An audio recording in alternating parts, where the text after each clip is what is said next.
Publishing data to Power BI Pro means that we have to understand how Power BI Pro is structured, because you cannot randomly upload data there.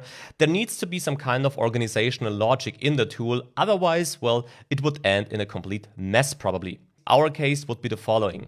We are working in Power BI Desktop on our computer.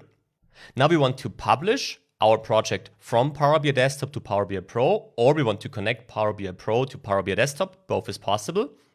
And there, we specifically will publish our report and the underlying dataset. This is it. With that, our data will be available in Power BI Pro. That's a quite simple process in the end. However, this is just one option. As you can see, we have a second option we'll explore later. But if we think about this option, where is our data published to then? It's published to Power BI Pro, but where can we find our information? To understand how we can access the reports and datasets in Power BI Pro now, we have to understand workspaces, apps, and content packs. But we'll focus on the workspaces first now. So we are in Power BI Pro, and if you, as a single user, just want to publish your data to Power BI Pro without any collaboration ideas or something like that, so you just want to have the project for your own in Power BI Pro, then you would publish the report and the dataset into into your workspace here.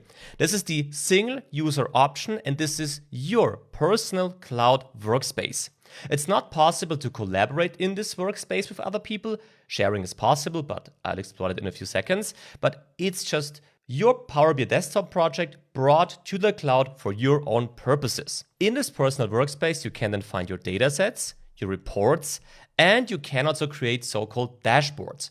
Dashboards are an important feature of Power BI Pro because dashboards are the core visuals, you could say, summarized on one single, summary page in the end. If you want to dive deeper then, you can of course access the report, but the dashboard would be the page you present to your executive to give him a quick overview of the results that you obtained. The datasets, the reports, and the dashboards, this is basically your package then, can also be shared with other people from that workspace, but that's not the typical way how you would share data if you have a broader organizational workspace. But generally, this is the flow that we will follow as a first step in this module. So we will see how can we get the data from Power BI Desktop to Power BI Pro into our workspace, how can we then access our datasets and reports, and how can we create dashboards, and finally, how can we share data from that workspace with other people. So with that, some theory again, but now we are ready to dive into Power BI Pro and to connect it to Power BI Desktop.